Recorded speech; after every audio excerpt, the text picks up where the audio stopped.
Muy buenos días, congresista Úrsula Letona. Gracias por estar con nosotros.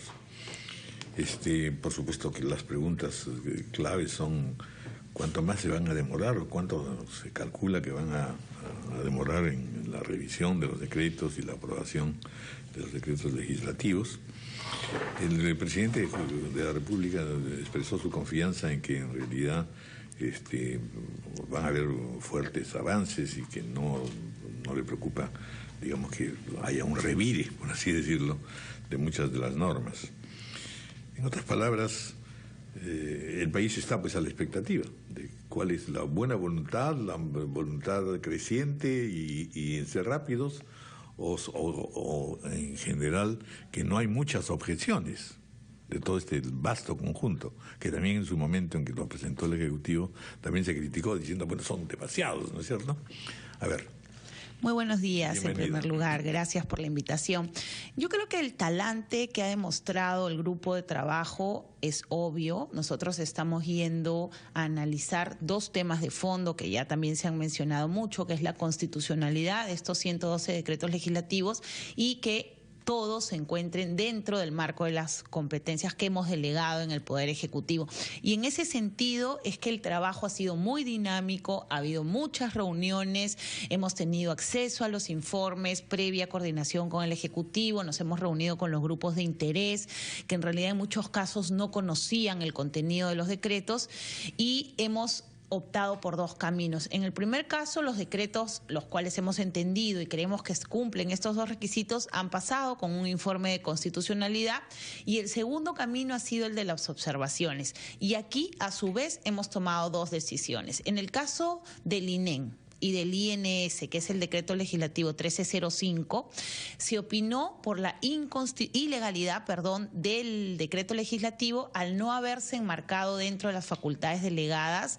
Cuando la ministra asistió a la comisión, lamentablemente no pudo superar la valla que no solo los congresistas de Fuerza Popular le impusieron, sino otros congresistas que tenían serias dudas respecto a la medida.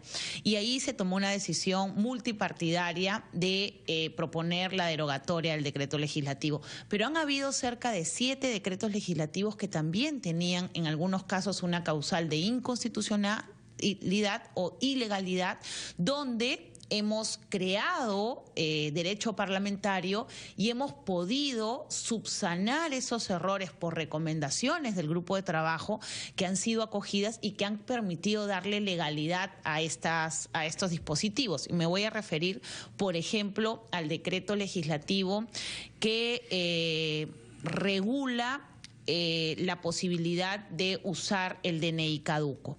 De un primer momento nosotros opinamos en el grupo de trabajo que esta medida era inconstitucional, porque de cierta manera permitir que usemos los ciudadanos de P el DNI caduco implicaba atentar contra la seguridad jurídica del padrón electoral, implicaba que en muchos casos puedan volver estas mafias tipo el señor Orellana, donde se usaban toda una red de personas para apropiarse de terrenos. Y lo que hicimos fue proponer una modificatoria, se conversó con el Ejecutivo y ahí está el dictamen que propone la modificación, con lo cual salvaríamos esa inconstitucionalidad. ¿En qué consiste la modificación, para entender? La modificación es que los ciudadanos de a pie que van a un banco, para poner un ejemplo, puedan tener hasta un plazo, por ejemplo, de 30 días para usar el DNI caduco. Yo fui al banco y me di cuenta que mi DNI estaba caduco, entonces, bueno, úsalo 30 días posteriores al de caducidad, porque entendemos que este es un problema que se ha venido presentando en forma recurrente, pero también es verdad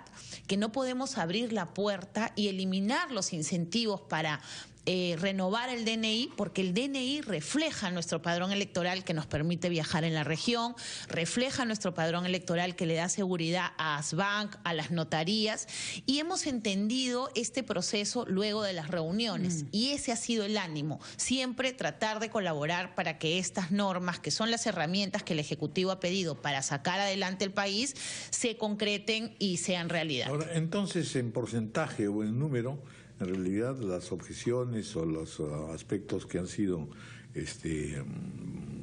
sostenidos y analizados estamos con un porcentaje muy bajo. Sí, en el primer grupo de 24 decretos legislativos hemos derogado 1 y hemos observado 7, los cuales en los 6 en los 6 casos hemos logrado incluir las modificatorias del grupo de trabajo y se ha salvado la constitucionalidad. Señora Letona, como usted sabe, de los 112 decretos, el que desde el principio no ha causado más objeciones y polémicas es el del INEM. El presidente de la República, en la silla que ocupa usted, habló sobre ese tema específicamente hace pocos minutos. Y usted ha recomendado que lo mejor sería es que el gobierno asuma las recomendaciones que le han hecho ustedes y presente en el mismo proyecto, pero ya no bajo una forma de decreto legislativo, sino como proyecto de ley. Eso es lo que usted recomienda. Eso quiere decir que no hay una objeción sobre el fondo de lo que se busca,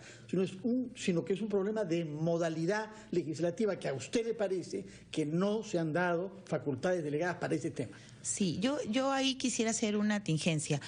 No solamente a mí como coordinadora del grupo, esto ha sido una decisión multipartidaria, salvo la de Peruanos por el Cambio, de que este camino que ha optado el Ejecutivo para específicamente transferir el INEM al MINSA no es el camino constitucional. También ha habido temas de fondo. En la propia comisión muchos congresistas... Pero no usted, porque usted recomienda que se presente con proyecto de ley. Yo lo que hago es ver estos 2 puntos, constitucionalidad y marco de facultades delegadas. Si vamos al fondo del decreto, yo creo que lo que hemos evidenciado en la exposición de la ministra es un desconocimiento de lo que es la gestión pública. Hay 4 principios rectores de lo que es la modernización del Estado. Y en el caso del INEM, la independencia del órgano que investiga es uno de los principios que deben garantizarse. En el mundo, los institutos tienden a la especialidad. ¿Por qué? Porque el cáncer, en este caso, no es igual pues que un problema gastroenterológico o un problema cardíaco, y tenemos Instituto del Corazón. Entonces, lo que busca la gestión pública en este caso es la especialización del instituto. 2, el manejo presupuestal, que el presidente hoy día hizo mención a que el INEM tenía un presupuesto bastante grande. Bueno, yo le cuento al presidente, y lo hemos dicho en la comisión, que el tema presupuestal finalmente lo sustenta la titular del pliego, que es la ministra. Si hay problemas con el presupuesto del INEM, tienen que sentarse a reformularlo, y se puede hacer a través del MINSA. No yo creo es necesario que nadie debería ahora pedir menos plata para la lucha contra el cáncer, sí, ¿no? Son las enfermedades más caras del mundo, pero no podemos negar que hay una objeción, y no sé cuál es la solución para eso, que la administración del INEM ha ido en beneficio de privados y en desmedro de la atención gratuita y la atención a los que más necesitan. ¿Cómo cambiamos eso? Porque en el fondo, ahí no sé si hay desconocimiento de la ministra, hay una preocupación. ¿Cómo se resuelve ese tema? Hay una preocupación válida de todos los que hemos visto que ha pasado con el INEM y cómo de cierta forma ha ido perdiendo ejecución presupuestal, ha ido perdiendo perfeccionamiento en el cuerpo médico, ha ido perdiendo calidad en los servicios, en la prestación de los servicios versus menos personal, que es otra de las críticas que hizo la ministra. Ese es el problema. La solución no pasa por desaparecer el INEM. Pasa, claro, o bajarle, ni subsumirlo, ni bajarle de categoría a ser un hospital general. Lo que pasa y lo que dice la gestión pública, no lo dice Úrsula Letona, es que ese instituto tiene que pasar por un proceso de reorganización donde los órganos de gobierno y los órganos de administración puedan gestionar con estándares debidamente identificados, con metas debidamente identificados para cumplir sus fines. Eso con administraciones fiscalizables y que no tengan una independencia que les permita hacer lo que les dé la gana, ¿no? Hoy el INEM es fiscalizado por su salud. Entonces, hay que ver qué está pasando con los sistemas administrativos. Permíteme, si me permites terminar la idea. Los sistemas administrativos también se modernizan. Entonces, hay que ponerle sistemas administrativos eficientes y metas determinables y medibles. Eso no pasa por subsumir al todo el monstruo que es el MINSA, al INEM. Creo que ese es un error. Y en el fondo de los temas, en muchos de estos 24 decretos legislativos podemos no estar de acuerdo, por ejemplo, en los temas tributarios MIPES. Sin embargo, esa no es nuestra tarea. Nuestra tarea es ver este filtro constitucional y el filtro de las facultades delegadas, por lo que no hemos entrado a ese detalle. 8:48, hacemos una pausa y continuamos.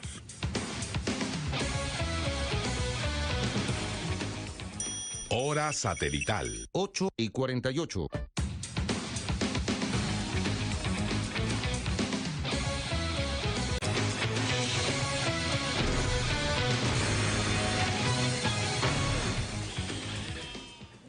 Hemos en la pausa estado conversando algo que me parece un alcance importante, congresista, y es que el debate les ha permitido a los legisladores, pero al país también, darse cuenta de que la situación de la salud es complicada y que hay que marchar a la altura de los tiempos y salvando pues una serie de obstáculos. Y lo que no se puede es detener uno en el legalismo o simplemente quedarse en el punto en que se está, porque todos en medicina está cambiando y siempre serán muy vastas las necesidades.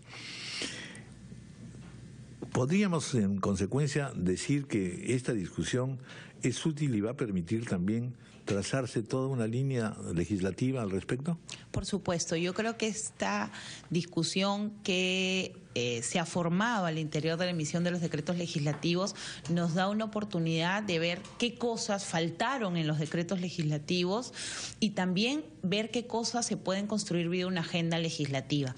Y ahí tomando iniciativa. Claro, tomando iniciativa. Nosotros creemos que enfrascarnos en una discusión en que el Ejecutivo insiste con ir con un tema y nosotros decir no se puede, es una discusión estéril. Yo creo que el Ejecutivo se ha dado cuenta que tiene una contraparte técnica, que por primera vez estos decretos legislativos están siendo analizados de verdad, se está haciendo control político, control constitucional y es una oportunidad. Y que no hay mala fe de por medio. No hay ninguna mala fe. Cada vez que he llamado, cada vez que he llamado, que nos hemos reunido con los ministros, ha habido el máximo de los respetos y creo que hasta sorpresa en este sentido de colaboración que estamos demostrando y que solamente se sustenta en la necesidad de darle al Ejecutivo las herramientas para empezar a trabajar. Creo que ese es el norte y lo estamos demostrando con total prudencia, sin ningún sesgo político y sin apasionamientos. ¿Cuándo se culmina? Nosotros tenemos este segundo grupo, esta semana estamos en representación, tenemos un segundo grupo de cerca de 30 proyectos, 30 decretos legislativos que los vamos a ver el próximo martes, Dios mediante, y luego de eso estamos planteando terminar hacia la segunda semana de febrero, que creo que es el reto. Hay un grupo de decretos que tienen que ver con la seguridad ciudadana y con la lucha contra la corrupción. Se pensó que era un tema sobre el que podían haber mucho más, discrepancias, pero parece que no es el caso. Grosso modo, si es que creo lo que leo en la prensa, ustedes están en general favorables a dar curso a sí, todos nosotros en lo que se trata medidas contra la corrupción que vemos en estos últimos días respecto de Odebrecht, es un mal que aqueja fuertemente en nuestro país, le estamos dando prioridad, ahí no hay ningún problema. En los temas de seguridad ciudadana que se vinculan a la reestructuración de la policía o del Mininter, sí estamos teniendo ciertos problemas, han llegado incluso una copia de una demanda de inconstitucionalidad de algunos policías en lo que respecta, por ejemplo, al artículo del pase al retiro sin expresión de causa. Nosotros, en cualquier otra profesión, tenemos claro cuáles son las causales para que se nos retire de un cargo. En el caso de la policía, aparentemente con este artículo, el policía que entre a la carrera policial sabe que hay una opción que se le retire sin expresión de causa. Y ahí ha habido mucha discusión, tenemos muchos pedidos de gremios de oficiales, suboficiales, personal civil, que señalan que esto es inconstitucional, así que ahí sí nos hemos tomado nuestro tiempo, estamos reuniéndonos con constitucionalistas. Y en el tema de corrupción no, en el tema de corrupción todos estamos mirando el mismo norte en sacar adelante. Creo que, como lo ha dicho el presidente, hoy esta es una oportunidad de cambiar la matriz anticorrupción en nuestro país. Hemos visto en los últimos días los problemas graves que enfrentaríamos si estos proyectos, Olmos, Chavimochi, gasoductos, no se ejecutan. Ahí el presidente tiene que ejercer liderazgo y tiene que ver la fórmula para que estos proyectos, pese a los casos de corrupción, vean la luz. O sea, lo que hemos sentido, y esto lo digo a tono personal, es un presidente intermitente. Muchos opinólogos han dicho que está ausente. Yo creo que está intermitente. El presidente tiene que estar para dar el norte, para ejercer el liderazgo y hacer que estos proyectos, al margen de las acciones del Ministerio Público, del Poder Judicial, se ejecuten y vean la luz. Porque si no, la conflictividad social se va a elevar, el desempleo se va a elevar y vamos a tener una grave crisis en nuestro país. Bueno, muchísimas gracias, congresista Úrsula Letona. Son muy importantes los alcances que nos ha dado. Gracias a ustedes por la invitación. 8:58, vamos a hacer una pausa.